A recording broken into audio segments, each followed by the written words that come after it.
Olá, bom dia a todos que nos acompanham. Estamos estreando hoje mais um formato de comunicação do CRC-RJ, a Live CRC-RJ, que acontecerá aqui no nosso canal do YouTube. Nesse momento de isolamento social, o Conselho tem se empenhado muito em diversas frentes, entre elas a de permanecer oferecendo capacitação, educação continuada aos nossos profissionais em formatos não presenciais. Por isso, além dos nossos cursos EAD, que são pontuados para o Programa de Educação Continuada do Conselho Federal de Contabilidade, estamos disponíveis em nosso portal. Estamos realizando semanalmente transmissões ao vivo em nossas redes sociais, debatendo assuntos relevantes para a nossa categoria. Também gostaria de aproveitar esse momento para divulgar a vocês que firmamos uma parceria com a Universidade Corporativa do Administrador, do CRA-RJ, para que os nossos profissionais façam gratuitamente todos os cursos lá disponíveis. Basta baixar o aplicativo do CRC-RJ e buscar em notícias as orientações para tanto. Além disso, estamos divulgando uma excelente iniciativa do SENAC, que aqui no Rio de Janeiro é presidido pelo nosso conselheiro Sérgio Arthur Ribeiro, na liberação gratuita de diversos cursos EAD. Mais informações também em nosso portal. Bem, agora a gente pode iniciar o nosso bate-papo aqui com o convidado de hoje, o secretário de Fazenda do Estado do Rio de Janeiro, Luiz Cláudio Carvalho. Eu queria agradecer muito, secretário, por você ter topado participar com a gente desse projeto piloto. O objetivo dessa live é que o secretário possa apresentar e debater as medidas tomadas pelo governo do Estado no combate à pandemia Covid-19 e também uma projeção do que podemos esperar em termos econômicos no curto, no médio e no longo prazo. Secretário, muito obrigado pela sua participação. Muito me honra estar aqui conversando com você agora, nesse primeiro formato, nesse primeiro desenho, na primeira oportunidade que a gente tem de conversar com os nossos profissionais desse jeito. Samir, bom dia aos contabilistas, às contabilistas. É um prazer participar do programa de vocês, sabendo ainda que é um formato inovador, iniciando agora. A gente atravessa um momento difícil de isolamento social, as atividades profissionais, todas elas ou suspensas ou, no mínimo, muito diminuídas, as pessoas em casa, há sempre uma angústia por conta disso. Então, é um prazer vir aqui, trazer as informações a respeito do que o Estado do Rio de Janeiro tem feito. O nosso governador Wilson Witzel está muito empenhado em atravessar essa crise com o menor dano possível à sociedade, às pessoas, à economia, cuidando das pessoas nesse momento de pandemia, mas também cuidando das pessoas também, não só pelo aspecto da saúde, mas também pelo aspecto da economia. A gente passa um tsunami, provavelmente a maior desorganização econômica que a nossa geração vai ver. É quase que uma situação de guerra. Na verdade, é uma guerra, mas uma guerra biológica. E isso traz uma série de impactos para a vida de todos nós. Temos tomado medidas para conter essas repercussões negativas, algumas ainda em fase do início de sua execução, portanto, talvez ainda não percebidas pela população do nosso Estado, mas a ideia é que, sob a condução do nosso governador, a gente consiga enfrentar isso com as menores dificuldades possíveis.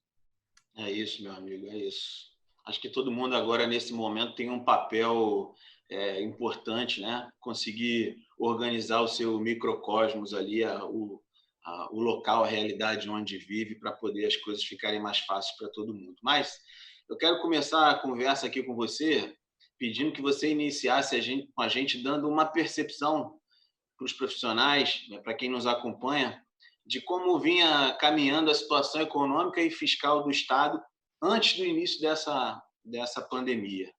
Como é que estava sendo o trabalho até então? Bom, primeiro eu queria começar, me faltou na primeira fala, te dando os parabéns também, né? Você assumiu agora 2 meses, 3 meses, já inicia também a sua gestão num momento tão difícil. Então, queria te dar os parabéns. O desafio é grande, eu tenho certeza. No que a gente puder ajudar, colaborar nessa aproximação do CRC com a Secretaria da Fazenda, né, com o governo do Estado do Rio de Janeiro, nós estamos à disposição. A gente vinha, e já respondendo a sua pergunta, a gente vinha no ano de 2019 numa trajetória muito positiva. A gente iniciou o governo em janeiro de 2019, depois de um governo difícil. O anterior foi um governo difícil, a economia desorganizada, o próprio governo muito desorganizado, e nós tivemos que iniciar a nossa gestão pondo ordem na casa. Vivemos sob o regime de recuperação fiscal, como é de conhecimento de todos, e isso faz com que uma série de amarras para a gestão do Estado tivessem sido construídas, e amarras corretas, né? Amarras que têm o objetivo de conduzir o Estado do Rio de Janeiro ao reequilíbrio fiscal, né? O regime de recuperação fiscal não tem nenhum outro objetivo que não colocar as finanças do Estado do Rio em equilíbrio, né, para que a gente possa ter, após o final do regime de recuperação fiscal, condições, possibilidade de levarmos uma vida financeira, do ponto de vista financeiro do Estado, equilibrada, sem que tenhamos que nos socorrer reiteradas vezes da União, por exemplo. O principal instrumento, a principal ferramenta do regime de recuperação fiscal é a suspensão do pagamento da dívida. O Estado do Rio de Janeiro não paga o serviço da sua dívida com a União e aquela que é garantida pela União desde setembro de 2017. Já deixamos de pagar algo da ordem de 30 bilhões de reais do serviço da dívida nesse período. Recursos fundamentais para que a gente pudesse sobreviver.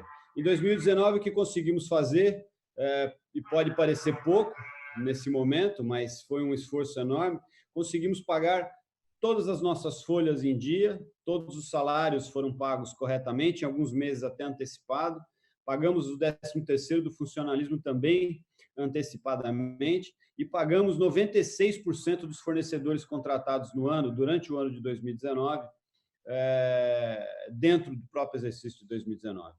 Deixamos um estoque de restos a pagar de 4 bi 400, que é próximo àquele que foi gerado também de 18 a 19, né, na virada do ano de 2018 para o ano de 2019, que foi de 4 bi 300. Desses 4 bi 300 que nós herdamos, né, na verdade, o estoque de restos a pagar no começo do nosso governo era de 18 bilhões e 700. E nós encerramos o ano com um estoque de restos a pagar de 14 bi e 700. Nós pagamos praticamente 4 bilhões de reais de restos a pagar desse estoque todo. E geramos 4 bi e 400, ou seja, nós praticamente pagamos tudo aquilo que nós geramos. Por que a importância disso? Porque restos a pagar, apesar de ter tomado uma conotação no Estado do Rio de Janeiro muito ruim, restos a pagar é algo normal na administração pública, né? Tudo aquilo que é empenhado e liquidado em um ano e não consegue ser pago, vai virar restos a pagar. Desses 4 bilhões e 400 que nós deixamos, né, que nós mesmos geramos na virada de 19 para 20, nós já havíamos pago no início da crise, lá por volta do dia 10 ou 12 de março, algo como 3 bilhões e 100. Tínhamos o nosso planejamento seria de levar e quitar esses restos a pagar de 19 antes do mês de junho, provavelmente no mês de maio. O planejamento ia até junho, mas tínhamos ganho de arrecadação, vínhamos com arrecadação crescente e planejávamos, ou estimávamos, melhor dizendo, quitar antes. Isso não era feito, acho que desde 2007, né? Portanto, outros indicadores importantes. Em 2019, nós conseguimos cumprir tanto o índice da saúde, né, o índice constitucional de aplicação de recursos na saúde, quanto a aplicação de recursos na educação. E atendendo, inclusive, o critério que o Tribunal de Contas do Estado do Rio de Janeiro busca aplicar, que é o cumprimento do índice pelo valor pago e não pelo valor empenhado e liquidado. Nós pagamos, dentro do ano de 2019, os 12% da saúde, os 25% da educação e ainda pagamos mais 28%, mais ou menos, quase 30%, de segurança pública, né? Foram 10 bilhões e meio de reais em educação e foram 5 bilhões e 100, mais ou menos, em saúde. Portanto, a gente vinha numa trajetória muito positiva, muito positiva. O mês de março, terminamos o mês de março com uma arrecadação de 250 milhões de reais acima de março de 2019. E a gente estima já ter tido uma perda aí por volta de 100 milhões de reais de inadimplência já na última semana de março, já sob o efeito do coronavírus. Então, é uma pena, né? Todo o nosso planejamento nesse momento ficou suspenso. Ele vinha sendo executado e com sucesso. O Estado do Rio de Janeiro vinha numa trajetória consistente de encerrar o ano de 2020 não com todo o estoque de restos a pagar quitado dos anos anteriores, isso a gente ainda não tinha condição, mas com um equilíbrio muito próximo. É uma pena. Aí, com a pandemia, todo esse cenário se alterou. Não, na verdade, o Estado do Rio de Janeiro ele já vivia uma situação complicada, né? Quando o governador assumiu, você assumiu junto com ele, as coisas já não eram boas, como você relatou aí, né? Então, muitas medidas vocês precisaram tomar para restabelecer um bom ambiente de negócios e aí começar a alavancar a economia de fato para a arrecadação, logicamente, vir a reboque. Agora, falando especificamente sobre esse momento da pandemia, quais foram as principais medidas que vocês tentaram promover para poder equilibrar essa determinação, de um lado, né, da administração pública da saúde, do isolamento? Que medidas que a Secretaria da Fazenda tem promovido para equilibrar esse encaminhamento? Bom, acho que a principal medida que todos os governos do mundo inteiro estão adotando é buscar recursos públicos para investimento muito severo, muito incisivo na área de saúde, por óbvio. Uma segunda preocupação muito grande nossa é a assistência social. O Estado do Rio de Janeiro tem uma população carente significativa, uma população que mora em condições difíceis e que, no momento em que a gente tem que exigir da população o isolamento social, a gente também tem que reconhecer a dificuldade de se fazer isso em algumas regiões, algumas áreas do Estado do Rio de Janeiro. As pessoas moram em cômodos pequenos, em casas pequenas, em muitas pessoas. Portanto, isolamento social em residências pequenas não é algo trivial, não é algo fácil. Ainda mais a cultura brasileira, a cultura carioca, a cultura fluminense em especial, de ar livre, de praia, de sol, de calor, faz com que o esforço seja ainda maior. Então, o Estado do Rio de Janeiro tem tentado tratar essas duas áreas. Uma, o reforço das finanças do Estado, para que ele possa fazer frente às obrigações, às necessidades que são maiores nesse momento, e um auxílio à população, principalmente à população mais carente, incluindo aí não só aqueles que são, por exemplo, beneficiários do Bolsa Família, mas também os empregados informais, né, os trabalhadores informais, aliás, aqueles que não têm vínculo formal, empregatício formal. Esses estão à margem dos instrumentos de proteção social que o Estado brasileiro conseguiu criar a duras custas. Então, os nossos dois grandes eixos vão nessa linha. Primeiro deles, né, as finanças do Estado. A gente elaborou um plano de emergência logo nos 2, 3 primeiros dias. Esse plano de contingência previa a aplicação, o desenvolvimento de 29 medidas. Essas medidas relacionadas à contenção de despesas, relacionadas a aumento de receitas, a postergação de pagamentos. de forma que a gente possa enfrentar esse momento mais agudo logo no começo da crise. Nós temos que lembrar que o Estado do Rio de Janeiro é muito dependente de royalties, isso é um problema muito sério da estrutura financeira do Estado.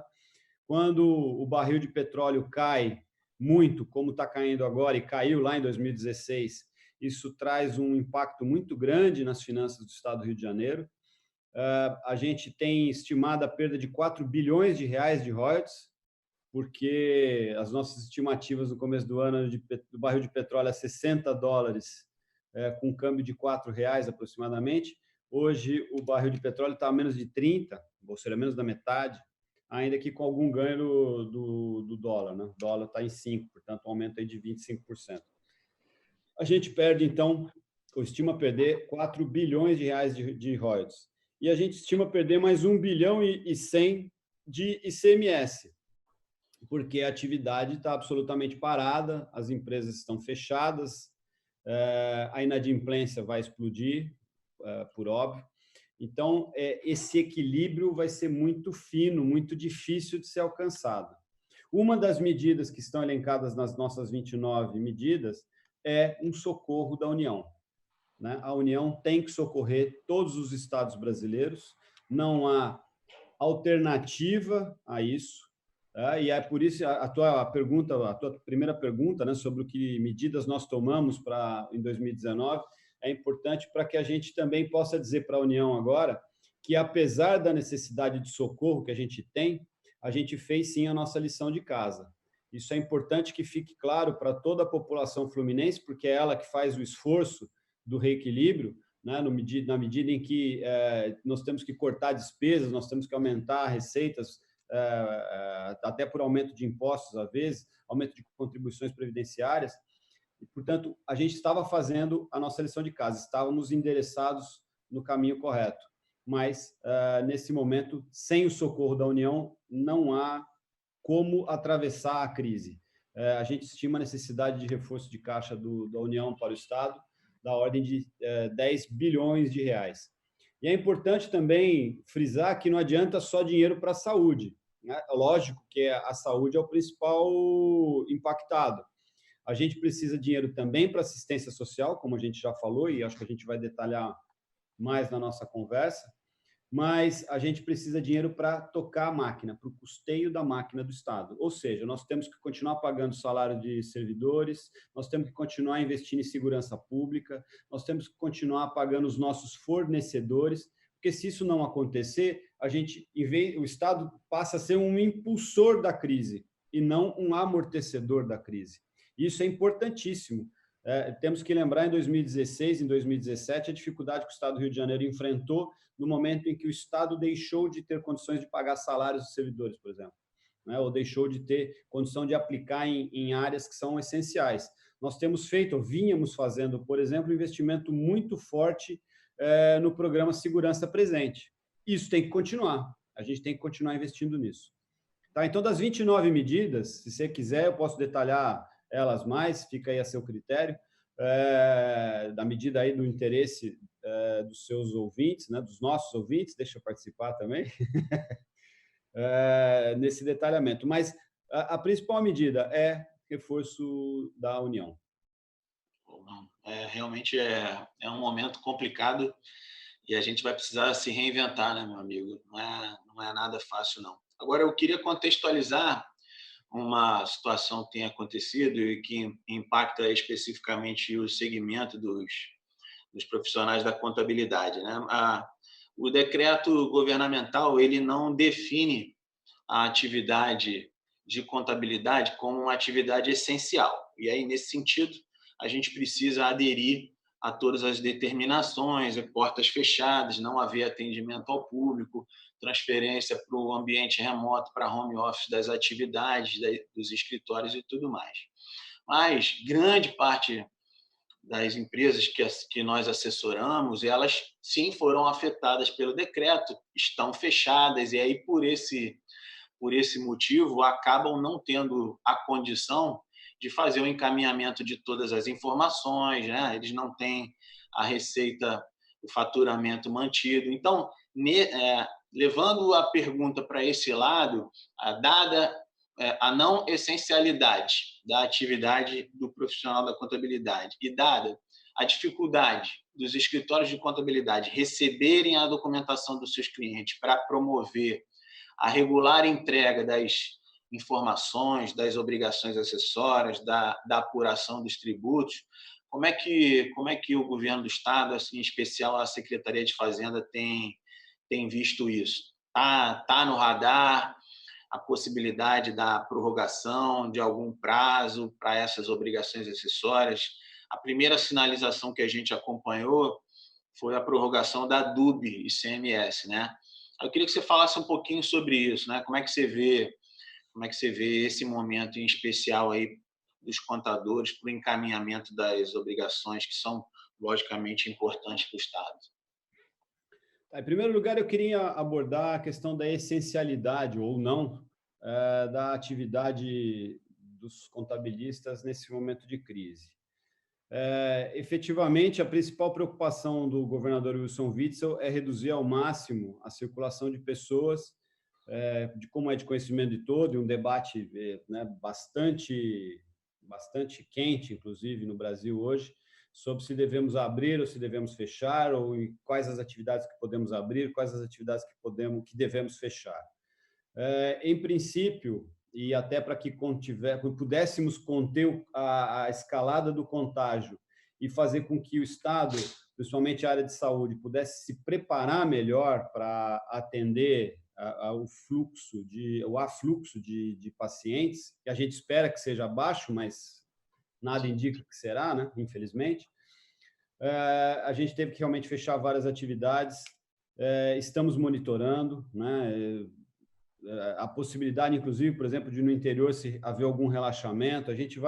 O governo está junto, principalmente com o secretário de Transportes e, obviamente, o secretário de Saúde, fazendo esse acompanhamento.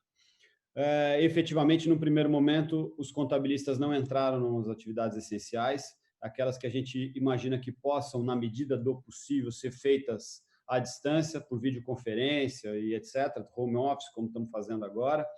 Portanto, essa orientação deve se manter. Algumas obrigações acessórias a gente conseguiu já suspender. Como você bem citou, a DUB já está suspensa, né? Já está prorrogado o prazo para a entrega da DUB, ainda que a própria DUB deva ser extinta no futuro próximo. A obrigatoriedade da DUB deve acabar, porque as informações que hoje constam da DUB constarão, já constam, aliás, da EFD. Então, portanto, entendo eu, aliás, que nesse momento há, inclusive, uma sobreposição aí de informações, e isso a gente deve suspender. A prorrogação já está feita da DUB, assim como também já foram suspensos, aliás, todos os prazos, por exemplo, de defesa, né, de apresentação de recurso. Vamos lá, meus amigos. Peço desculpas a vocês aí, porque a conexão caiu. A gente não imagina a quantidade de lives, de reuniões virtuais que a internet tem recebido. Então, isso, com certeza, tem sido um peso muito grande. E aí a gente quase mata todo mundo do coração, né? Que a entrevista aqui travou exatamente no momento que o secretário estava falando sobre as prorrogações das obrigações acessórias, como é que ele ia tratar cada uma delas. Então, para a gente não encher os hospitais aí de infarto, vamos deixar só para o coronavírus aí. Vou passar de novo a palavra para o secretário, para ele contextualizar essa informação que é importante a gente, né? Como é que vão ficar as obrigações acessórias nesse período? Bom, Samir, como a gente já disse, acho que já está tudo resolvido. A gente já pode ir para a próxima. A gente já falou sobre isso.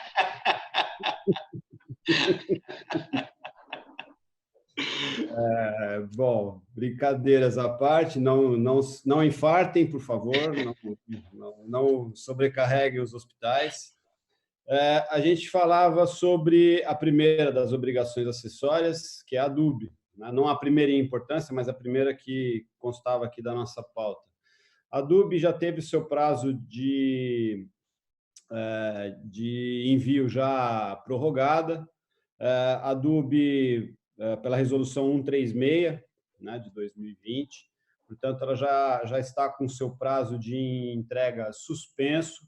ainda que a Adobe já esteja até com a sua própria obrigatoriedade já aí no fim, né? Em mais algum tempo a gente já deve suspender a própria obrigatoriedade do envio da Adobe. Isso porque as informações que hoje constam da Adobe já constam também da EFD, da Escrituração Fiscal Digital. E, com isso, é desnecessário que a gente permaneça fazendo a entrega exigindo a entrega da Adobe. O fato é que os demais prazos, principalmente prazo de atendimento a notificações, prazo para recursos, defesa, etc., todos eles já estão suspensos por portaria tanto da Junta de Revisão quanto do Conselho de Contribuintes. As notificações lavradas pelos auditores fiscais também estão suspensas, ou por portarias, ou até por um decreto do próprio governador, que é um decreto geral, ele não é relacionado diretamente à atividade fiscal, mas um decreto que suspendeu todos os prazos administrativos. Não há porquê, nesse momento em que até o atendimento presencial está suspenso, nós mantermos esses prazos todos. A gente tem uma exceção, que é a própria EFD. A EFD a gente ainda está avaliando, estamos avaliando a possibilidade de suspensão dela, mas posso confessar a vocês que, nesse momento, não faremos, manteremos a obrigatoriedade. E me explico por que de mantermos isso. Nós temos feito um monitoramento da atividade econômica, até lógico, para acompanhar a arrecadação, né, a obrigação principal desse momento tão difícil do Estado, em que a gente tem que conciliar o socorro às empresas, mas também a manutenção do caixa do Estado para poder fazer frente às necessidades de saúde e de assistência social, e também para subsidiar a área econômica, o restante da área econômica do Estado na tomada da decisão quanto ao levantamento ou não das restrições. A gente tem feito esse acompanhamento. A própria OMS já começa a sugerir também que a quarentena tenha que ser flexível ao longo do tempo, inclusive, porque nós temos que conciliar a saúde das pessoas e até a saúde mental das pessoas. Todo mundo ficar em confinamento durante muito tempo não é uma tarefa fácil, né? Não é uma situação fácil, ainda mais no Rio de Janeiro, em que a cultura das pessoas é de ir para a rua, o calor, o sol, a praia, faz com que as pessoas tenham por hábito de vida sair, não ficarem em casa, portanto, não é uma tarefa fácil. E com a EFD, a gente também tem um instrumento para monitoramento dessa atividade econômica. Óbvio que a gente continua tendo acesso às notas fiscais, nas informações das notas fiscais, nota fiscal ao consumidor e todos os documentos digitais. Agora, a EFD também é um instrumento, porque vocês, contabilistas, trazem informações importantes nesse momento, não só para a apuração do imposto, mas, como disse e reforço, para o monitoramento da atividade do Estado, da atividade econômica do Estado. Conversas têm sido feitas, reuniões têm sido feitas para fazer esse monitoramento. Existe a possibilidade de mudarmos não só as atividades que hoje estão sujeitas à restrição, mas também as regiões do Estado. É de conhecimento de todos que a principal área afetada pela doença hoje é a capital, é a cidade do Rio de Janeiro, mas algumas cidades do interior também, outras não têm, portanto, fica sempre aquele debate: há necessidade de fecharmos tudo em regiões em que a contaminação ainda é baixa.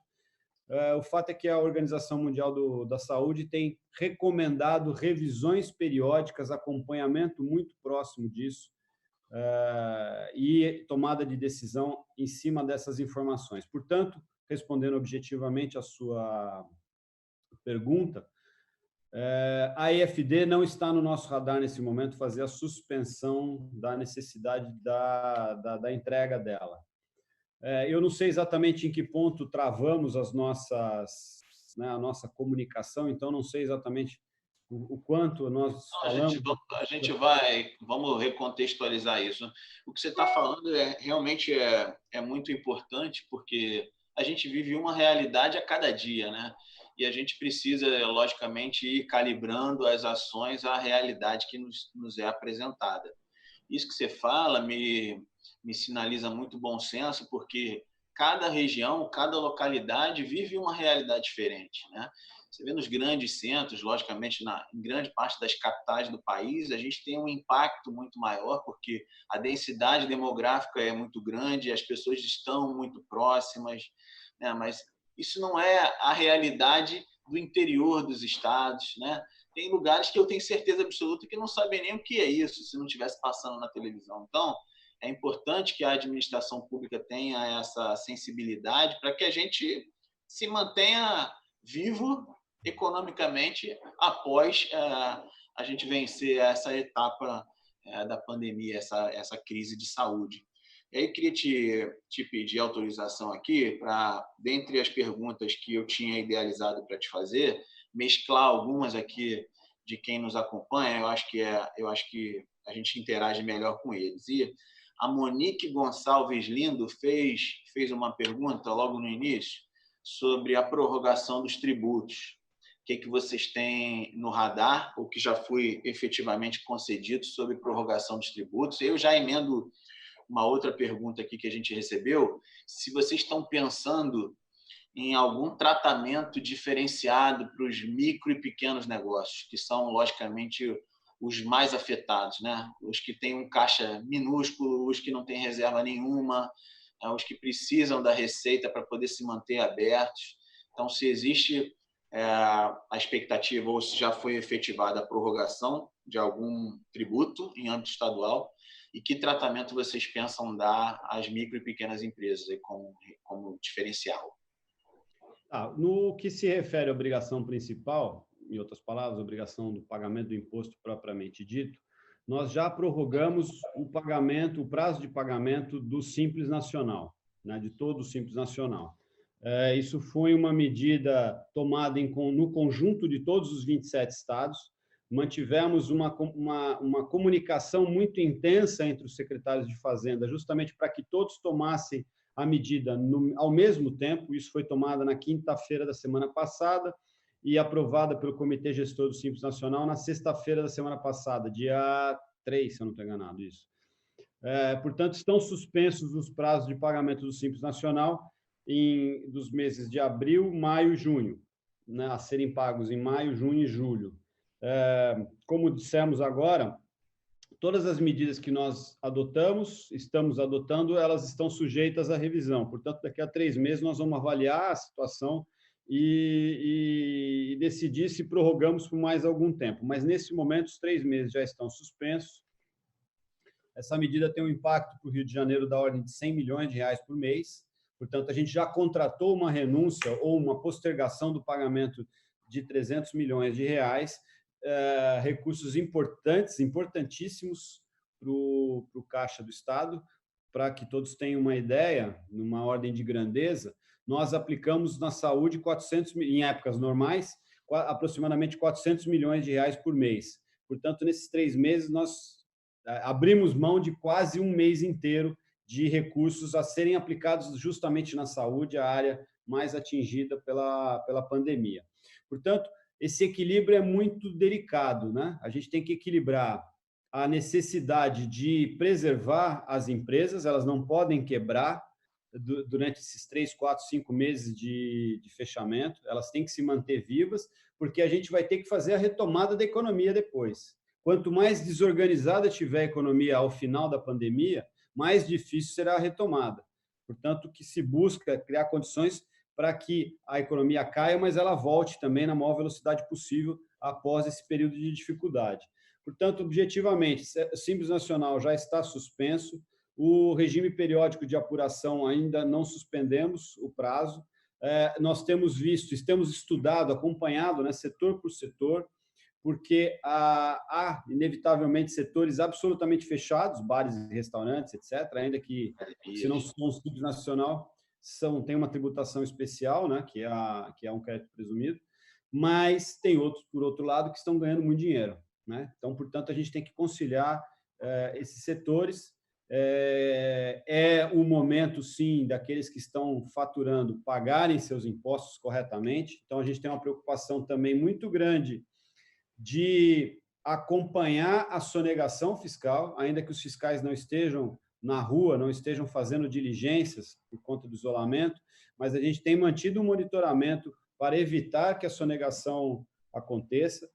Na semana passada, a Assembleia Legislativa aprovou um projeto de lei muito importante que cria a solidariedade das plataformas digitais na venda de produtos sem nota por parte das empresas colaboradoras deles, né, as contratantes dessas plataformas, iFood, Uber Eats, etc. No momento em que essas plataformas são a principal ferramenta, de venda, de comercialização de produtos, não só digitais, mas também de entrega física, feita pelos entregadores. Portanto, a gente tem feito todo esse monitoramento. Até para sinalizar algo que eu tinha conversado numa entrevista que eu dei na semana passada, nesse momento a gente consegue entender, muitos profissionais da contabilidade conseguem entender o papel relevante que a nossa atuação tem para as políticas públicas, né? O quanto as políticas públicas elas estão baseadas em informações relevantes que a gente transmite em nome das empresas, né? Isso é legal da gente conseguir visualizar. O Lucas Souza pergunta com relação ao prazo de entrega da Declan. Vocês pensam em prorrogação da Declan? E a Mayara me perguntou aqui também com relação ao ICMS do Simples Nacional entendido, foi prorrogado, não num período encaixado como o período dos tributos federais. A gente vai ter um desencaixe aí, alguns estão com dúvida de como é que vai ser esse recolhimento em separado, mas vamos focar primeiro na Declan, se ela vai ser prorrogada, se existe previsão para prorrogação da Declan, e o ICMS normal, se você tem expectativa da prorrogação do pagamento. Só um minutinho, por favor. Bom, a Declan, o prazo de pagamento dela o prazo de envio dela é 18 de maio, né? Então, a gente tem um tempo ainda para que as coisas aconteçam. Lógico que não é... Se nós temos um prazo de pagamento, de envio no dia 18, não se pode ter uma decisão no dia 17, por exemplo, né? Precisa ter um tempo para que vocês, né, para que os contabilistas tenham condição de se adaptar ou de reagir às decisões. Portanto, a gente tem um prazo ainda. A Declan também, assim como toda obrigação acessória, como você bem colocou, e, aliás, desculpa, eu vou fazer um parênteses, tá? Para complementar a tua intervenção anterior. A importância de vocês, ou do trabalho de vocês na preparação de informações que são usadas não só para apuração do imposto, mas para o próprio monitoramento da atividade econômica. Além da gente... A gente diz que os fiscos têm o segundo banco de dados mais rico de qualquer corporação. Talvez a gente perca só para o sistema financeiro, que tem, óbvio, toda a movimentação financeira de todos nós. Agora, fora a movimentação financeira, a movimentação de mercadorias, de bens e de serviços está nos fiscos, está com os fiscos. Portanto, esse manancial de informações é riquíssimo. Num momento de dificuldade como esse, esse manancial de informações é fundamental. Voltando para a Declan. A Declan também é importante porque é ela que monitora ou nos ajuda a monitorar a atividade no município, né, ou nos municípios. Portanto, ela também tem uma importância não só para a apuração do índice de participação dos municípios e, por consequência, qual a parte que lhes cabe no bolo do ICMS, mas também para fazer esse monitoramento. Então, a Declan, objetivamente, não está suspensa, estamos monitorando, essa decisão vai ser tomada mais à frente. Nós temos aí 40 dias ainda até o prazo para o envio dela. É importante colocar que a gente tem, apesar dos nossos auditores fiscais não estarem fazendo fiscalização, a barreira fiscal continua atuante. Portanto, o Estado do Rio de Janeiro não está aberto. As barreiras fiscais continuam operantes. as mercadorias que entram continuam sendo controladas, justamente para que a gente não tenha, além do surto epidemiológico, a gente tem um surto de sonegação fiscal, né? Um surto de mercadoria sem imposto, que vai prejudicar ainda mais aqueles que já estão prejudicados, aqueles que já estão com a sua saúde financeira abalada, né? Além de tudo, teria que competir com mercadoria de origem não legal, não fiscal.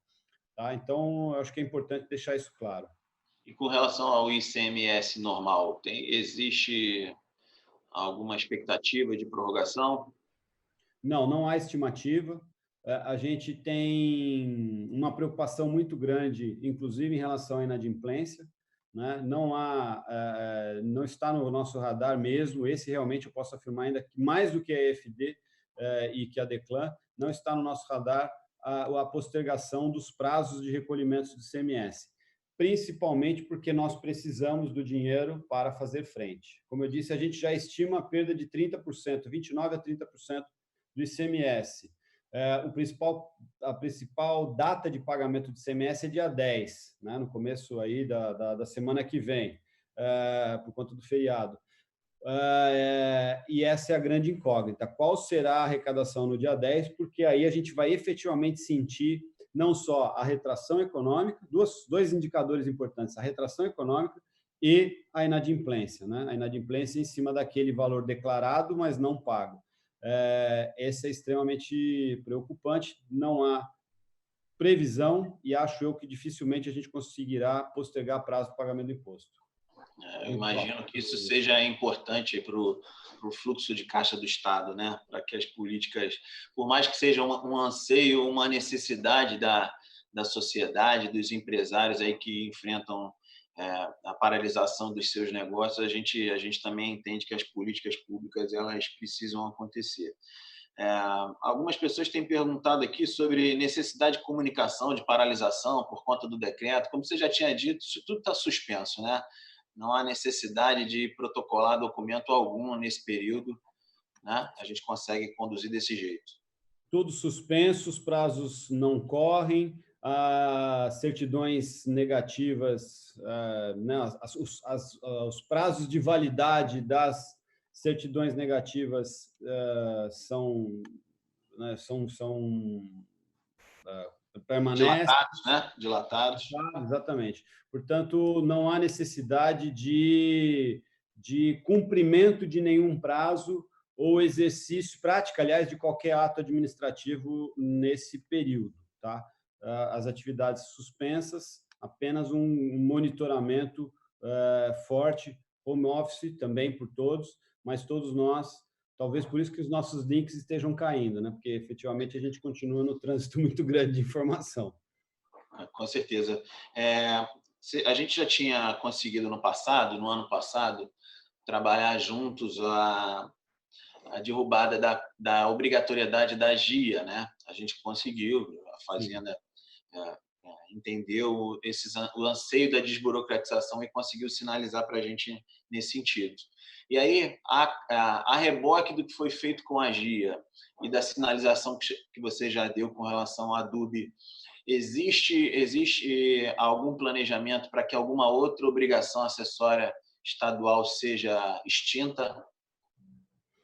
Olha, nesse momento está tudo suspenso. No planejamento, né? O planejamento normal está suspenso.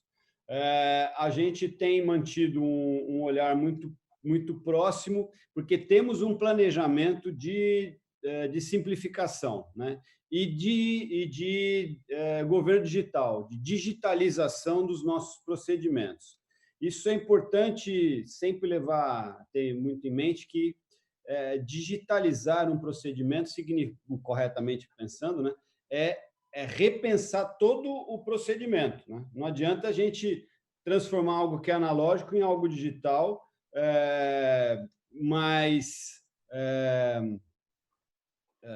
porque justamente a gente precisa repensar tudo. Temos feito um esforço muito grande nisso, um investimento também muito grande nos suportes e na infraestrutura de TI da Secretaria da Fazenda, portanto, de suporte ao usuário, e aí esse usuário, o principal deles são os contabilistas mesmo, A automação de procedimentos tem feito, está no nosso radar.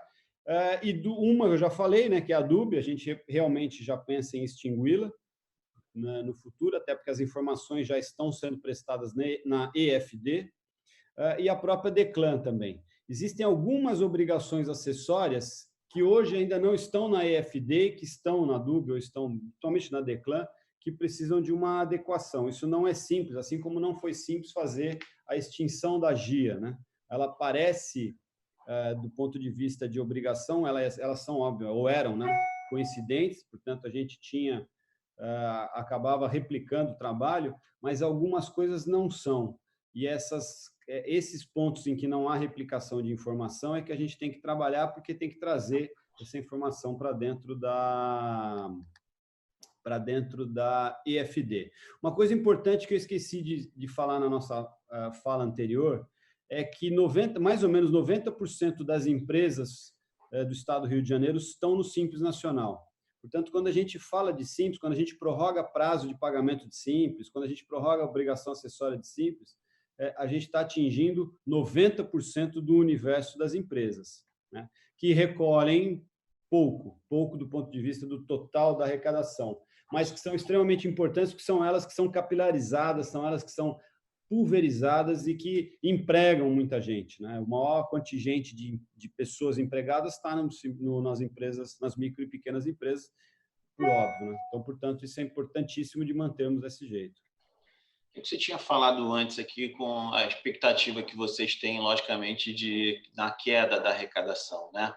E aí, já imaginando as dificuldades que as pessoas têm tido, que os empresários têm tido, e também a preocupação na manutenção dos parcelamentos que já estão em curso, existe algum planejamento de vocês? Ou é possível que se seja previsto a concessão de um novo parcelamento numa modalidade extraordinária? A gente tem, por exemplo, acompanhado aí os bancos praticando taxas menores e tudo mais. Então, nesse momento em que toda a atividade econômica do Estado está sendo afetada, existe essa percepção da necessidade de um parcelamento mais dilatado ou da suspensão do cancelamento dos parcelamentos que estão vigentes?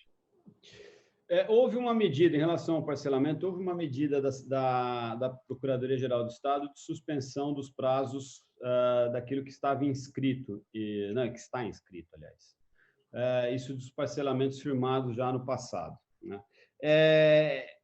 Essa também é mais um conjunto de medidas que a gente tem que tomar muito cuidado e manter um monitoramento muito próximo, porque são receitas e no momento em que o Estado precisa delas, né? São receitas tributárias importantes, tanto do parcelamento, principalmente do ICMS normal, né, do Vincendo, extremamente importantes, portanto, a gente tem que manter o monitoramento. As decisões têm sido tomadas também no curto espaço de tempo, né? Antes da gente entrar no ar, a gente, né, conversando, falava de que as medidas hoje são tomadas dia a dia, ou seja, a gente analisa a situação do dia e se posiciona em relação a isso, porque as notícias vêm numa velocidade muito grande, o cenário muda com muita rapidez e a gente tem que tomar novas medidas ou tomar novos posicionamentos diariamente. Com relação ao parcelamento, não vai fugir disso, vamos na mesma linha. Nós vamos acompanhar a evolução da arrecadação, a evolução da inadimplência, a evolução da atividade econômica e decidirmos lá na frente. Se, por exemplo, a quarentena for num período curto de tempo, não vemos necessidade de fazer um parcelamento especial. Se a crise se prolongar no tempo, se precisarmos ficar aí 6 meses, por aí, sei lá, não sei nem dizer qual tempo, fechados, obviamente que o cenário é outro. Portanto, não há nenhuma decisão tomada nesse momento em relação a isso. Nós também, confesso que não estamos com o enfrentamento dessa questão na agenda nesse momento. A nossa atuação se dá no monitoramento da atividade e da inadimplência para fazer frente às obrigações. Lá na frente a gente vai sentar e estudar isso. Eu lavando a mão aqui, não lembra? Lembra-se de passar o álcool gel. Desse jeito, tem que preocupar com a saúde, de verdade. Deixa eu só fazer uma sinalização a você, Luiz. A gente tem 10 minutos aqui e a gente ainda está recebendo uma série de perguntas aqui de quem nos acompanha. Na tua agenda, existe tempo da gente postergar um pouquinho mais essa conversa ou você tem algum outro compromisso já que esteja firmado? Não, eu estou à disposição de vocês. Eu tenho um compromisso só na parte da tarde, portanto, estou em casa agora, portanto, tenho tranquilidade. Maravilha, então. Bom, a gente tem a oportunidade de discutir então mais um pouquinho para a necessidade dos colegas.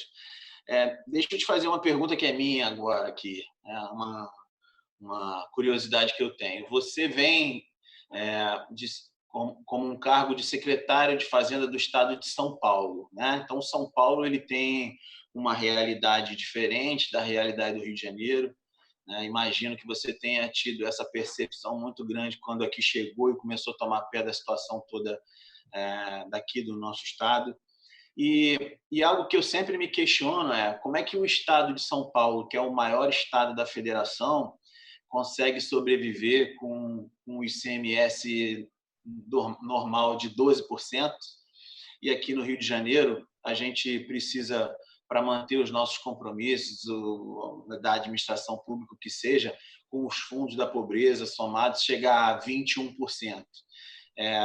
Entendendo essas duas realidades diferentes, você, e logicamente entendendo a necessidade de caixa do Estado também, você vê a possibilidade, em algum momento, da redução de carga tributária para que o Rio de Janeiro não fique tão diferente ou tão dissonante de todo o Brasil?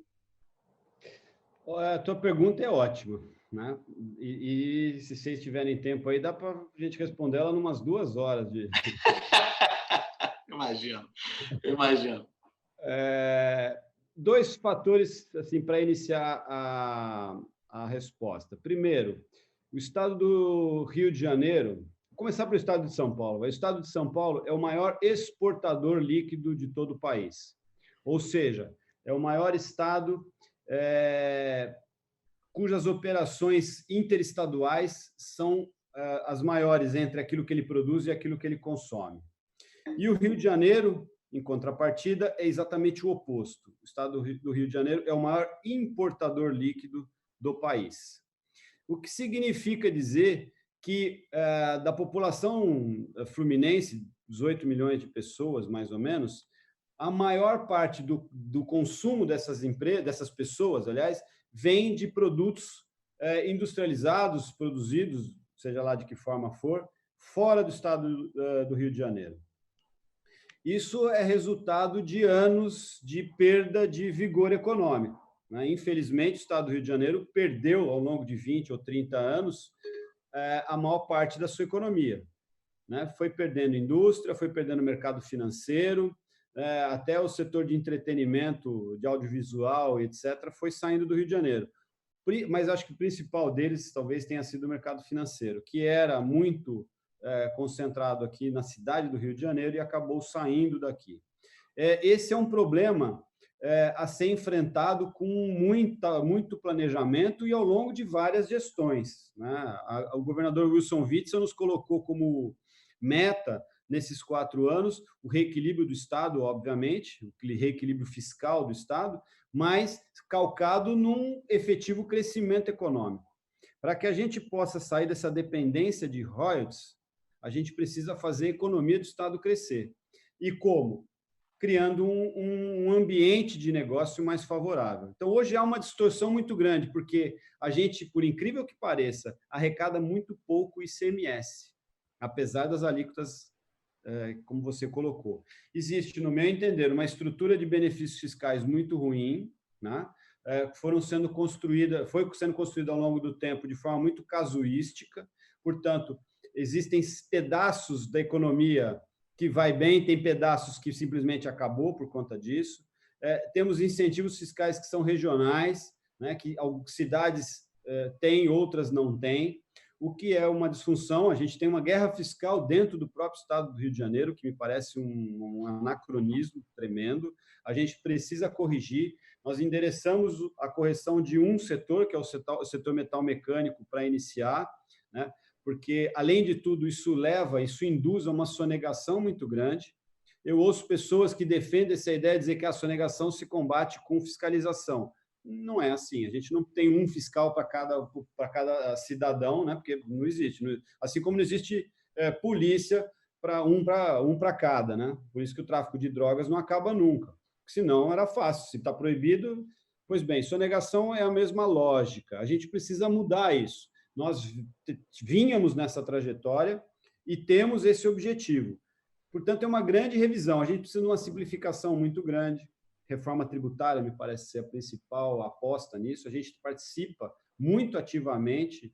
O CONCEFAZ, que é o Conselho dos Secretários de Fazenda, se tornou um interlocutor muito forte, muito presente nessa discussão da reforma tributária. Há 2 ou 3 propostas, 2 com certeza, né, mas outras tantas aí rodando, de proposta de reforma tributária, que é uma agenda que a gente tem que enfrentar quando acabar a pandemia.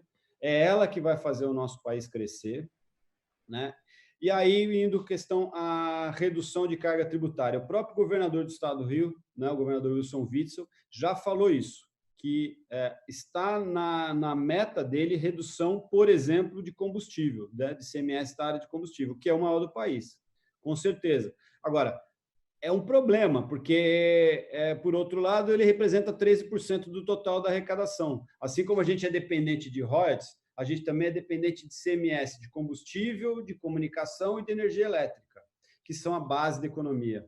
Para que a gente possa diminuir essas alíquotas, a gente tem que combater sonegação, a gente tem que pedir nota fiscal. Contabilistas têm uma importância fundamental nessa agenda, né? Que é de convencer os seus clientes a ter uma contabilidade bem feita, estruturada, correta, cumprindo corretamente as obrigações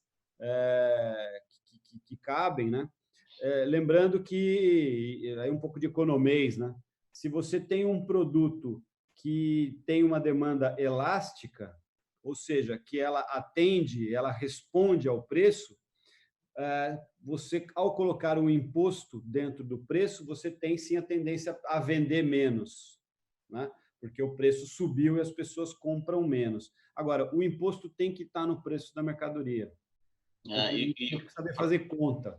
Eu vou, sem querer te cortar aqui, para contextualizar, eu falo muito. A gente, na hora que a gente estava falando, travou um pouquinho ali, aí a gente estava discutindo, logicamente, aqui a possibilidade de redução de alíquota dos impostos aqui no Estado, haja vista que a gente pratica a maior alíquota de ICMS do país, por exemplo. E aí, entendendo o que você falou, a gente, na verdade, caiu num buraco, né? Porque a partir do momento que a gente perdeu musculatura econômica, as empresas deixaram de operar no estado do Rio de Janeiro por dificuldades diversas. E aí o fato de terem migrado para outros estados, com certeza foi muito a utilização da ferramenta do benefício fiscal por outros entes da federação, né? Muitos estados usaram o benefício fiscal para atrair as empresas que tinham operação no Rio de Janeiro. Então, o benefício fiscal, que hoje é um problema para o nosso estado, porque foi malversado durante muito tempo, a gente acaba tendo uma dificuldade de entendê-lo como positivo. Eu acho que a gente precisa reconstruir esse senso, né?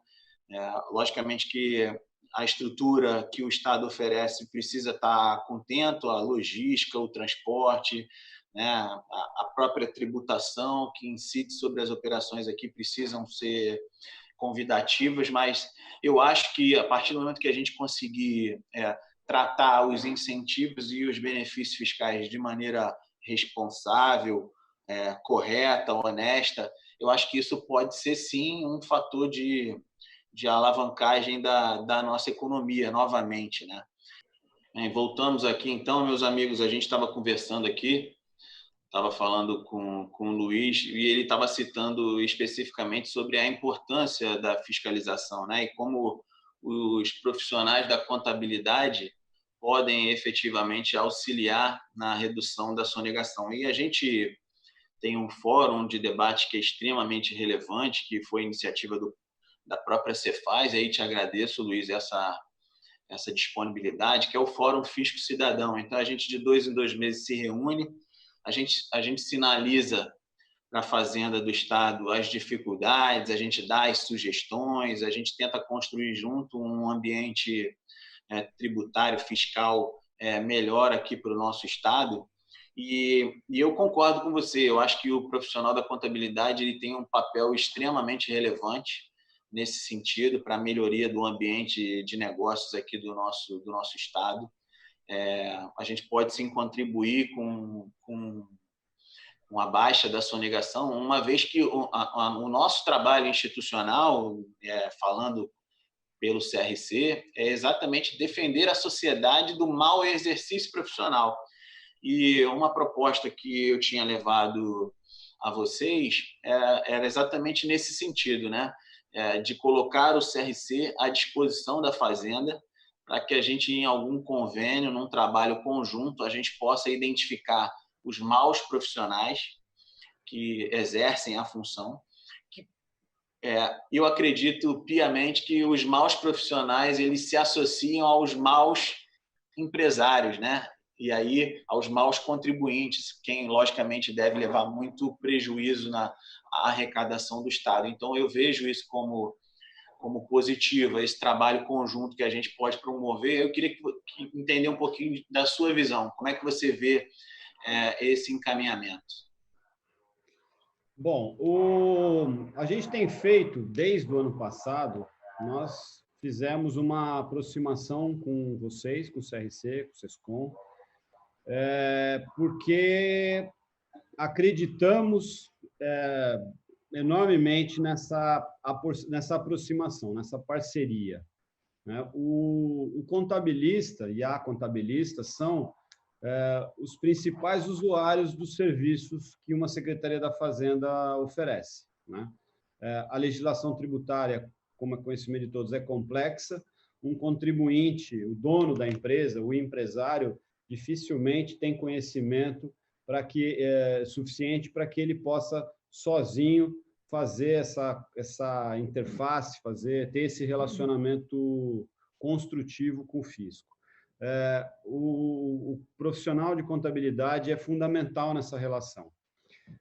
Esse é o principal ponto. Segundo, decorrência desse principal ponto, vocês também são o principal veículo, o principal canal de nos trazer informações, nos trazerem as demandas, as necessidades, as críticas, as sugestões.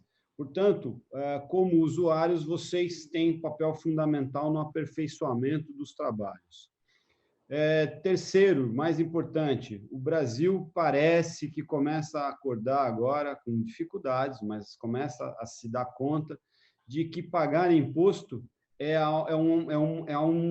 mais do que uma obrigação, né? É um ato de cidadania. A gente vê no momento de uma crise como essa, em que o mercado privado não tem nenhuma condição de enfrentá-la, zero, nenhuma, vão quebrar, as empresas vão quebrar, mesmo que não quebrassem, elas não têm condição de socorrer a população mais carente e de manter a economia minimamente organizada. É nesse momento em que o Estado forte faz a diferença. E de onde vem o Estado forte? Equilibrado, com suas contas corretas, sem desvios, né? Os órgãos de controle operando e trabalhando. Pois bem, isso tudo tem que ser pago com receita pública, com imposto. Portanto, o brasileiro tem que aprender que pagar imposto, é lógico que é uma obrigação, senão não teria o nome de imposto, né? Seria, sei lá, doação, seria qualquer outra coisa, mas é fundamental para que a gente mantenha uma vida organizada. Né? Serviços públicos que só podem ser prestados pelo Estado, por exemplo, segurança pública, ou mesmo saúde numa hecatombe como essa, educação e tudo mais. Pois bem, então, é nesse momento em que a gente... é nessa linha que a gente trabalha desde o ano passado, né, contando com uma parceria muito grande de vocês. Já tivemos em vários eventos, eu vou me lembrar, 4 ou 5, mais ou menos, inclusive já, só que eram presenciais, né, era outra época. A gente conseguia se encontrar no mesmo auditório. Eu lembro de 2 ou 3 em que, por videoconferência também, vocês alcançaram toda a rede do CRC no estado do Rio de Janeiro, portanto, a nossa mensagem chegando na ponta, chegando nas regiões do estado, nas cidades menores do estado, com essa mensagem de parceria. Eu queria até colocar algo que está no nosso projeto e que eu tenho certeza que é fundamental para vocês, que é a elaboração de um código de defesa do contribuinte. O Estado de São Paulo tem, o município de São Paulo também tem, e a intenção nossa é de elaborar um projeto e encaminhar para a Assembleia Legislativa. A gente já sabe que existe um projeto andando, a gente está construindo em conjunto, porque nos parece importantíssimo nesse momento também a gente criar uma cultura do bom serviço prestado, né? O contribuinte tem que ter direito, aliás, ele tem direito, ele tem que exercer o direito de ter uma boa prestação de serviço, né? De ter um bom atendimento e ter os seus direitos preservados. Assim, por quê? Porque ao ter os seus direitos preservados, ele também terá suas obrigações, que é o próprio pagamento do imposto. Isso não é um projeto para agora, né? Para o meio da crise, mas que com certeza virá logo na sequência. A gente tem trabalhado muito nesse projeto, e aí até em primeira mão, Samir, colocando para vocês, pedindo apoio, né? Como é um debate público a ser enfrentado na Assembleia Legislativa do Estado do Rio de Janeiro, na ALERJ, é importante que vocês participem desse debate, contribuam, audiências públicas devem ser feitas, né, para que a gente possa construir um projeto bom para todos. Eu acho que isso é espetacular, né? Quando você consegue ter um documento, um instrumento que dê a defesa do contribuinte em alguns cenários também. Eu acho que o grande objetivo é esse, é tentar equilibrar as forças minimamente. E aí, voltando um pouquinho a falar sobre essa situação toda da fiscalização, a gente acaba sendo refém igual, né? Porque os maus profissionais da contabilidade são aqueles que desequilibram o mercado, o nosso mercado contábil, né? Como recebem recursos ilícitos de outras partes, eles acabam propondo um valor de mensalidade ou de honorário muito menor para a captação dessas empresas acontecer de uma maneira mais efetiva. Aí realmente acabam desequilibrando o nosso mercado e prejudicando a arrecadação do Estado, né? Você tinha dito antes que você conseguia mensurar o aumento na atividade econômica de alguns segmentos e a baixa da atividade econômica de outros segmentos. Você pode falar um pouquinho melhor sobre isso? E aí o motivo desse meu pedido a você existe alguma previsão de que haja um socorro a essas atividades, a esses segmentos da atividade econômica que estão sendo fortemente impactados aí, a exemplo do que você falou dos bares, dos restaurantes, do segmento de entretenimento, né? Eu imagino como os cinemas não devam estar sofrendo e tudo mais, né? O que você pode falar para a gente sobre isso? A gente tem o Estado do Rio de Janeiro, sob comando também do nosso governador, a coordenação dele, está criando algumas linhas de socorro a essas empresas. A AG Rio tem hoje 320 milhões de reais disponíveis para o crédito à pequena e média empresa e também para o microcrédito. Então, essas são linhas de financiamento importantes, já à disposição da sociedade, né? Justamente buscando um financiamento, buscando possibilitar financiamento para essas empresas que estão fechadas.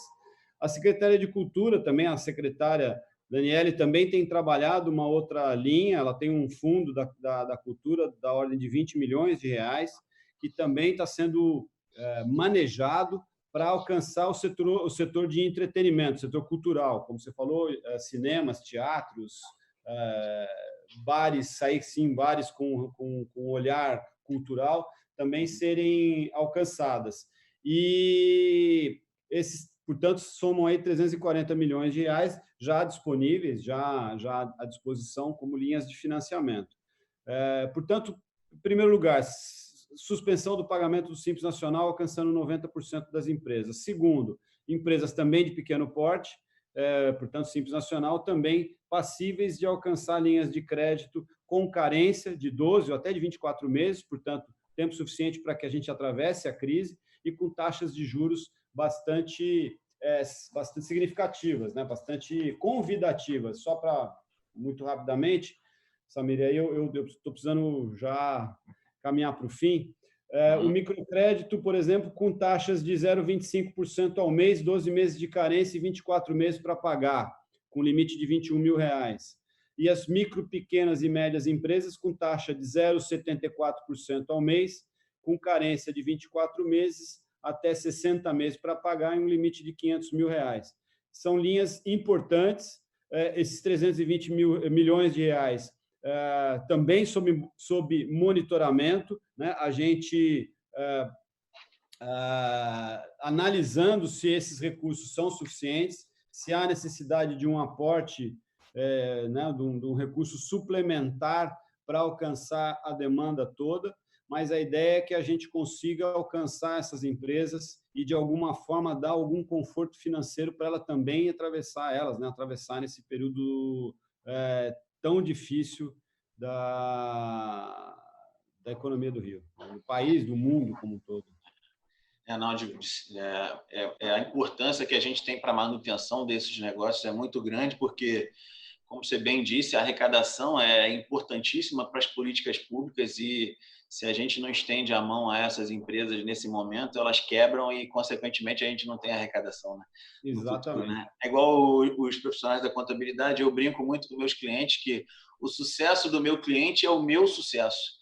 Porque se ele tem uma empresa comigo, ele me paga um honorário. Agora, se ele tiver 20 empresas comigo, ele paga 20 honorários. E aí a lógica é a mesma para o Estado, né? É importante a gente ser solidário, se abraçar e cuidar mutuamente para que a gente possa passar efetivamente por isso com o menor impacto possível. Já encaminhando para o final, eu sei das suas inúmeras atribuições aí, ainda mais em momentos normais, muito mais agora, nesses momentos de grave crise que a gente está vivendo. A Aline Aguiar pergunta se existe a possibilidade de reduzir o ICMS a zero para os produtos que beneficiam ou trabalham a prevenção e o remediar dessa doença.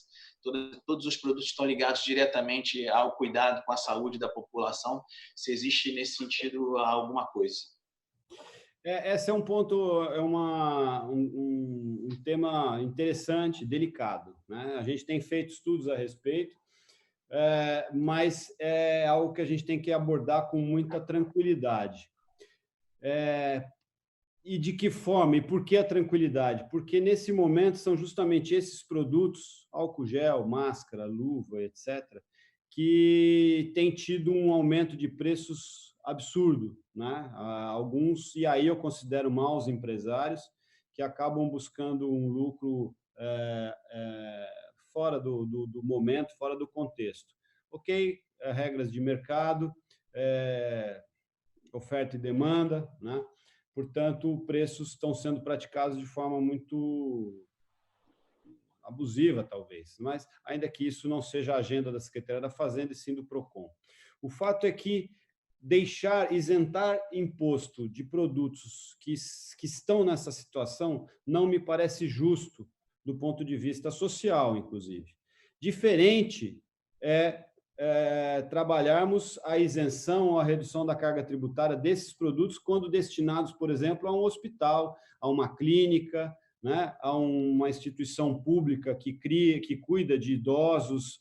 Ou seja, quando há efetivamente um objetivo de atendimento de uma população carente ou do enfrentamento propriamente da doença, aí eu acho que nós caminhamos corretamente. isentar aquele produto que está na farmácia, que hoje custa 3 vezes o preço que custava 2 meses atrás, ou 1 mês e meio atrás, não me parece correto. Agora, isso, do ponto de vista do discurso, é fácil, inclusive, porque eu já peguei 2 exemplos extremos, né? Agora, como na prática, como no caso concreto, a gente diferenciar isso, né? Então, a gente está estudando, sim, de que forma reduzir o preço, né, a carga tributária e, por consequência, o preço daquele produto que é destinado ao hospital, ao atendimento direto da pessoa doente, da pessoa com necessidade. Outra é a gente deixar de tributar aquele que está ganhando dinheiro, o lucro, porque, com certeza, essa redução do imposto não será repassado aos preços no momento em que esses preços estão tão pressionados. Aqueles que têm ido na farmácia, quando encontram o álcool gel, sabem do que eu estou falando, né? Sabem como o preço no álcool gel subiu. Na verdade, a gente tem que criar uma cultura nova, né? Se algo pode ser deixado de legado, é realmente a gente pensar as nossas ações com o olhar do outro, né? A gente precisa ser mais solidário, precisa ser mais humano, e aí a gente consegue compreender que nem sempre alguns empresários eles não conseguem ter essa sensibilidade da necessidade da sua atuação perante a sociedade, né? Isso é difícil, mas eu acho que é um ponto que a gente vai vencer. É um legado que essa doença vai deixar para a gente, sim. E aí, a última pergunta da interação com o público, eu faço, você falou das linhas de crédito, né, que a AG Rio estava oferecendo e tudo mais. A informação que a gente recebe é que, dada a necessidade premente das empresas, essas linhas de crédito foram consultadas ou acessadas de uma maneira muito rápida. Vocês têm informações se ainda existe a possibilidade de concessão de crédito nessas linhas da AG Rio que você falou? E se não, se elas já findaram, se existe a possibilidade da liberação de novas linhas de crédito para que as empresas como um todo possam acessar para se manter em pé nesse momento, e se os escritórios de contabilidade que também passam por essas dificuldades, se eles também podem acessar essas linhas. Olha, o acompanhamento da AG Rio não faz parte da minha agenda diária, né? A AG Rio está ligada à Secretaria de Desenvolvimento Econômico e, portanto, eu não tenho informação absolutamente atualizada. Agora, até onde eu sei, essas linhas estão sim disponíveis até hoje, né? Há recursos disponíveis. Na eventualidade desses recursos se esgotarem, existe a possibilidade de um reforço, né? De um aporte suplementar para que se consiga abrir, né? ou manter essas linhas abertas e a contratação de novas operações de crédito. Portanto, eu não tenho informações quanto ao fechamento dessas linhas. Mas digo e reforço, a AG Rio não está na Secretaria da Fazenda, e sim na de Desenvolvimento Econômico. Aquela linha específica da Secretaria de Cultura, essa, até onde eu sei, ainda não está disponível, né? A secretária da Cultura está trabalhando essa linha para disponibilizar com a maior rapidez possível. Ela ainda, até onde eu sei, ela não completou esse trabalho, a secretária Daniele Barros, né? Mas está trabalhando com muito afinco, ela tem muito cuidado com a classe cultural, né, com o setor cultural do Estado do Rio de Janeiro, e sabe da dificuldade que eles estão enfrentando. Talvez seja o setor mais impactado. O turismo, né, como um todo, entretenimento, lazer, é o principal impactado nessa crise toda. É verdade. Com o cerceamento, né, os hotéis e tudo mais, eles sofrem bastante, de verdade. É isso aí. Luiz, eu queria agradecer imensamente, em nome de todos os profissionais da contabilidade, a tua disponibilidade de estar aqui discutindo esse momento difícil com a gente.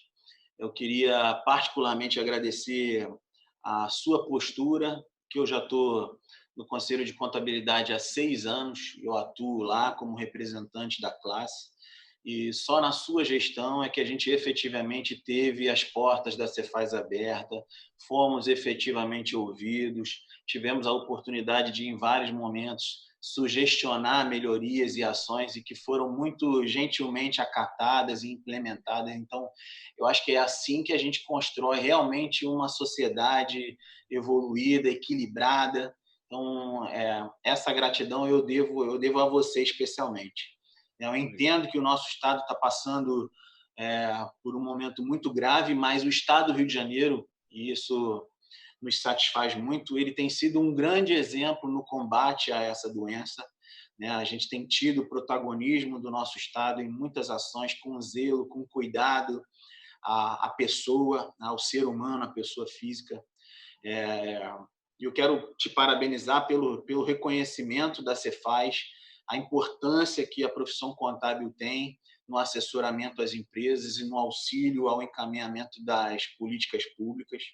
O CRC está de portas abertas para a Secretaria de Fazenda. Eu já tinha sinalizado que vocês têm todos os canais de comunicação do CRC disponíveis a vocês, como implementadores das políticas que são designadas pelo governo do Estado. Eu acho que o profissional da contabilidade tem sempre o ouvido aberto para as orientações que vocês promovem, vocês nos passam.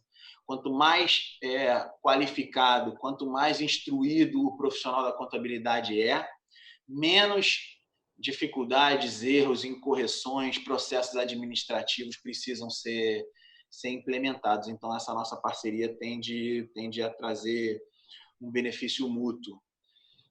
Eu queria passar a palavra para você fazer as suas colocações finais aí. Bom, eu queria deixar uma mensagem de otimismo. Apesar da crise ser muito severa, preocupante, a contaminação ainda não chegou nos níveis que vai chegar, infelizmente. Daqui a um mês, por aí, nós teremos índices altos, que com certeza não serão tão altos quanto outros países como Itália, como Espanha, justamente porque na liderança do governador Wilson Witzel, a gente fechou antes, né? A gente fez uma restrição severa à circulação de pessoas antes. As nossas curvas de contaminação são melhores do que as dos demais países, mas a situação é extremamente preocupante. Isso do ponto de vista de saúde. Do ponto de vista de economia, também igualmente preocupante por conta da recessão que inevitavelmente virá. Agora, eu queria deixar uma mensagem de otimismo, porque a gente vai enfrentar essa crise, mas a gente vai enfrentar essa crise com armas, com ferramentas para vencê-la. A gente tem que manter o otimismo durante esses meses, que não serão fáceis, mas isso vai passar. E serão 2, 3, 4 meses e depois a gente tem condição de retomar. Então, portanto, as pessoas precisam não só manter o otimismo, mas como manter a garra, né? A gente vai ter que retomar, eu acho que essa é uma preocupação também que a gente já tem que começar a ter. A gente ainda nem entrou na crise totalmente, mas a gente tem que pensar como é que a gente vai sair dela. E a saída dela é que vai determinar se a gente recupera aquilo que a gente perdeu, né? Se a gente recupera aquela trajetória positiva que a gente tinha até 20 dias atrás e que, infelizmente, foi abortada. Mas e a parceria com vocês é fundamental, né? A gente precisa criar uma nova cultura no Estado do Rio de Janeiro para reforço da nossa economia, para o bem de todos, para geração de riqueza, de emprego, e que a gente consiga levar uma vida melhor do que aquela que a gente vem levando, daquele esforço todo que a gente fez e aquele sofrimento todo dos anos recentes. Então, Samir, eu queria agradecer, deixar um abraço a você, aos contabilistas, às contabilistas, permaneço aberto à disposição para que a gente continue colaborando e construindo esse ambiente de parceria, de colaboração, de progresso mútuo, né? De colaboração. Acho que esse é o mais importante. Eu acho que o caminho é esse, meu amigo. A gente agora vai estar muito mais aberto à interação, à colaboração mútua. E eu acredito que a gente vai conseguir, sim. Depois disso tudo, acredito que a gente volte até mais forte, porque a gente vai estar mais unido e mais sintonizado nas ações que precisam ser implementadas. Então, agradecer ao Luiz mais uma vez pela sua disponibilidade em estar aqui com a gente. Foi extremamente esclarecedor esse bate-papo que a gente teve. E a vocês, profissionais que acompanharam essa nossa live, eu agradeço muito a participação de vocês. Peço que vocês se inscrevam em nossos canais, nos sigam nas redes sociais. A gente sempre está produzindo um material muito valoroso nesse tempo de crise para poder apoiar vocês. Todas esses decretos, medidas provisórias, toda a legislação que tem sido produzida. Existe um grupo de advogados tributaristas que estão nos assessorando, produzindo essas informações da maneira mais didática possível para manter todos vocês informados e, consequentemente, todos os nossos clientes e empresários. E a gente, se Deus quiser, vai sim superar essa crise o quanto antes, para que a gente possa, de novo, ter devolvido à nossa sociedade o que tem de bonito para viver, né? Que é a integração com as pessoas, o convívio das pessoas, essa praia maravilhosa que a gente tem, a gente possa efetivamente voltar, ter a vida voltada ao normal. Na semana que vem a gente tem planejado uma nova live. O Luiz Cláudio falou sobre o papel relevante da Secretaria de Desenvolvimento Econômico do Estado, e a gente já tem a articulação junto com o secretário Lucas Tristão para que a gente possa, na semana que vem, discutir um pouquinho mais sobre isso também. Luiz, muito obrigado mais uma vez, muito obrigado a todos que nos acompanham aqui e um grande abraço. Até logo, obrigado.